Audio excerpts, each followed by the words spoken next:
সংবাদ সবাইকে স্বাগত জানাচ্ছি। আমি ফিরোজ তোহা। শুরুতে সংবাদ শিরোনাম জানিয়ে দেব সর্বশেষ গুরুত্বপূর্ণ আপডেট বাংলা সংবাদ। শুরুতে শিরোনাম। শাসক গোষ্ঠী বিএনপির নেতাকর্মীদের উপর সহিংস আক্রমণ শুরু করেছে বলে অভিযোগ করেছেন বিএনপির মহাসচিব মির্জা ফখরুল ইসলাম আলমগীর। এরপর জানিয়ে দিব সরকারের ষড়যন্ত্র সফল হবে না বললেন বিএনপির জাতীয় স্থায়ী কমিটির সদস্য গয়েশ্বরচন্দ্র রায়।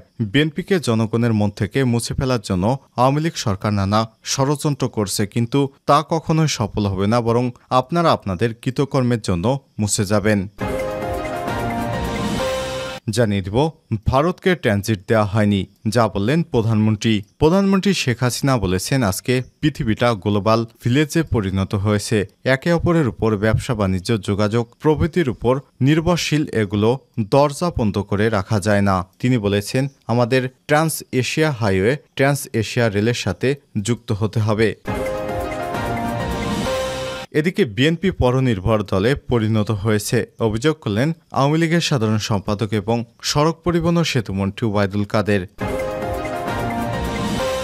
জানিয়ে দিব প্রধানমন্ত্রীর বেইজিং সফরের উন্নয়ন ইস্যু প্রাধান্য পাবে বললেন পররাষ্ট্রমন্ত্রী ড হাসান মাহমুদ। প্রধানমন্ত্রী শেখ হাসিনার আসন্ন চীন সফরে বাংলাদেশের উন্নয়ন ইস্যু প্রাধান্য পাবে বলে জানিয়েছেন পররাষ্ট্রমন্ত্রী ড হাসান মাহমুদ। আজ ফরেন সার্ভিস একাডেমিতে ফরেন অ্যাফেয়ার্স জার্নাল প্রকাশনা, ডিজিটাল লাইব্রেরি এবং ওয়েবসাইটের উদ্বোধন শেষে এক প্রশ্নের জবাবে সাংবাদিকদের তিনি সব কথা জানান। এবং সর্বশেষ জানিয়ে দেব ইসরায়েলি বন্দীরা আত্মহত্যার চেষ্টা করছে বলে জানিয়েছেন ফিলিস্তিনের প্রতিরোধ আন্দোলন ইসলামী জিহাদের সশস্ত্র শাখা আল কুদস ব্রিগেডের মুখপাত্র আবু হামজা। আজ এক বিবৃতিতে এমনটাই জানান তিনি। আবু হামজা বলেছেন বেশ কিছু ইসরায়েলি বন্দী আত্মহত্যার চেষ্টা করছে। তাদের প্রতি ইসরায়েলি সরকারের অবহেলার কারণে তারাই আত্মঘাতী পথ বেছে নিচ্ছে। তিনি আরও বলেন ব্রিগেডের ইউনিটগুলো থেকে তারা যথাযথ চিকিৎসা সেবা পাচ্ছে, অথচ বন্দী হওয়ার আগে তারা দেখেছে ইসরায়েলি বাহিনী ফিলিস্তিনিদের কিভাবে চিকিৎসা সুবিধা থেকে বঞ্চিত রেখেছিল। ফলে তাদের বাহিনীরও সব দৃশ্য এখন তাদের পীড়া দিচ্ছে। গত মাসে ইসরায়েলি বাহিনী 4 ইসরায়েলি বন্দীকে মুক্ত করার জন্য নুসিরাত শরণার্থী শিবিরে 270 জনেরও বেশি ফিলিস্তিনকে হত্যা করে, এছাড়াও প্রায় 700 জনকে আহত করে। প্রিয় দর্শক, এতক্ষণ শুনছিলেন সংবাদ শিরোনাম, এবারে বিস্তারিত। তবে তার আগে বন্ধুরা, আপনি কোন স্থান থেকে আমাদের সংবাদটি দেখছেন কমেন্ট করে জানিয়ে দিন এই সংবাদ সম্পর্কে আপনার মূল্যবান মতামত। প্রিয় দর্শক, আপনি যদি আমাদের চ্যানেলে নতুন হয়ে থাকেন, ভিডিওটি দেখতে দেখতে চ্যানেলটি সাবস্ক্রাইব করে রাখুন, যাতে করে আমাদের লেটেস্ট আপডেট সংবাদগুলো সবার আগে আপনার কাছে পৌঁছে যায়। এবারে বিস্তারিত। শাসক গোষ্ঠী বিএনপির নেতাকর্মীদের উপর সহিংস আক্রমণ শুরু করেছে মির্জা ফখরুল। অবৈধ আওয়ামী শাসক গোষ্ঠী বিএনপির নেতাকর্মীদের উপর ব্যাপক সহিংস আক্রমণ শুরু করেছে বলে মন্তব্য করেছেন বিএনপির মহাসচিব মির্জা ফখরুল ইসলাম আলমগীর। বুধবার গণমাধ্যমে পাঠানো এক বিবৃতিতে তিনি এসব মন্তব্য করেছেন।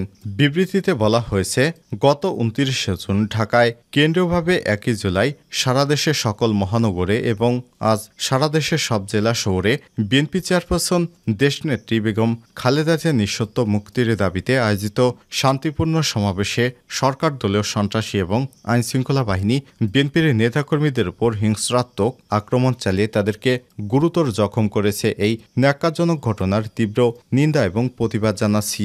বিবৃতিতে বিএনপির মহাসচিব বলেন, সাবেক প্রধানমন্ত্রী, বিএনপির চেয়ারপারসন এবং দেশনেত্রী বেগম খালেদা জিয়া মুক্তির দাবিতে আজ নাটোর জেলা বিএনপির উদ্যোগে আয়োজিত সমাবেশ স্থলে আওয়ামী লীগ সন্ত্রাসী সশস্ত্র হামলা চালিয়ে বিএনপির বন পরিবেশ বিষয়ক সম্পাদক এবং রাজশাহী সিটি কর্পোরেশনের সাবেক মেয়র মোসাদ্দেক হোসেন বুলবুল, নাটোর জেলা বিএনপির ভারপ্রাপ্ত আহ্বায়ক শহীদুল ইসলাম বাচ্চু সহ অনেক নেতাকর্মীকে গুরুতর আহত করেছে। এদিকে পটুয়াখালীতে জেলা বিএনপির সমাবেশে যাওয়ার পথে আওয়ামী সন্ত্রাসীরা বিএনপির নেতাকর্মীদের গাড়িবহরে আতর্কিত হামলা চালিয়ে কয়েকটি গাড়ি ভাঙচুর এবং কলাপাড়া উপজেলা যুবদলের যুগ্ম আহ্বায়ক মামুন শিকদার সহ বেশ কয়েকজন নেতাকর্মীকে গুরুতর আহত করা হয়েছে। সকাল থেকে বাগেরহাট জেলা বিএনপির কার্যালয়ের ভেতরে বিএনপির গবেষণা বিষয়ক সম্পাদক কৃষিবিদ শামীমুর রহমান শামীম সহ নেতাদেরকে পুলিশ বাহিনী অবরুদ্ধ করে রাখে। নারায়ণগঞ্জ জেলাধীন আড়াইহাজারে থানা বিএনপির নেতা এবং দুপতারা ইউনিয়ন বিএনপির নেতার উপর আওয়ামী শাসক গোষ্ঠী সন্ত্রাসী হামলা এবং তাদের গুরুতর আহত করেছে। ৩০ জুন ২০২৪ তারিখে কামরঙ্গীরচর থানায় একটি মিথ্যা মামলা দায়ের করে বিএনপির প্রথম যুগ্ম সাধারণ সম্পাদক হাজী মোহাম্মদ জহিরুল হক সহ মোট ৬ জন নেতাকর্মী এবং কোতোয়ালি থানার একটি মিথ্যা মামলায় ঢাকা মহানগর দক্ষিণ শ্রমিক দলের আহ্বায়ক সুমন ভূঁইয়ার জামিন বাতিল এবং তাদেরকে কারাগারে প্রেরণ করা হয়েছে। বিবৃতিতে বিএনপির মহাসচিব বলেন, আওয়ামী সন্ত্রাসীদের হামলায় গুরুতর আহত নেতাকর্মীদের আশু সুস্থতা কামনা করেন। তিনি উল্লেখিত নেতাকর্মীদের বিরুদ্ধে দায়েরকৃত মিথ্যা মামলা প্রত্যাহার এবং নিঃশর্ত মুক্তি এবং নিখোঁজ নেতাকর্মীদের অবিলম্বে তাদের পরিবারের কাছে ফিরিয়ে আনার জোর আহ্বান জানান। সরকারের ষড়যন্ত্র সফল হবে না, গয়েশ্বর। বিএনপির স্থায়ী কমিটির সদস্য গয়েশ্বরচন্দ্র রায় বলেছেন, বিএনপিকে জনগণের মন থেকে মুছে ফেলার জন্য আওয়ামী লীগ সরকার নানা ষড়যন্ত্রে লিপ্ত হয়েছে, কিন্তু তা কখনোই সফল হবে না, বরং আপনারা আপনাদের কৃতকর্মের জন্য জনগণের মন থেকে মুছে যাবেন। বুধবার ৩ জুলাই বিকেলে যশোর টাউন হল মাঠে জেলা বিএনপি আয়োজিত সমাবেশে প্রধান অতিথির বক্তব্যে তিনি এসব কথা বলেন। দলের কেন্দ্রীয় কর্মসূচির অংশ হিসেবে বিএনপির চেয়ারপারসন বেগম খালেদা জিয়ার নিঃশর্ত মুক্তির দাবিতে এই সমাবেশ অনুষ্ঠিত হয়। গয়েশ্বরচন্দ্র রায় বলেন, সংসদে কোনো রাজনীতি নেই, প্রশাসনেও মাফিয়া এই চক্রের হাত থেকে দেশকে রক্ষা করতে হবে।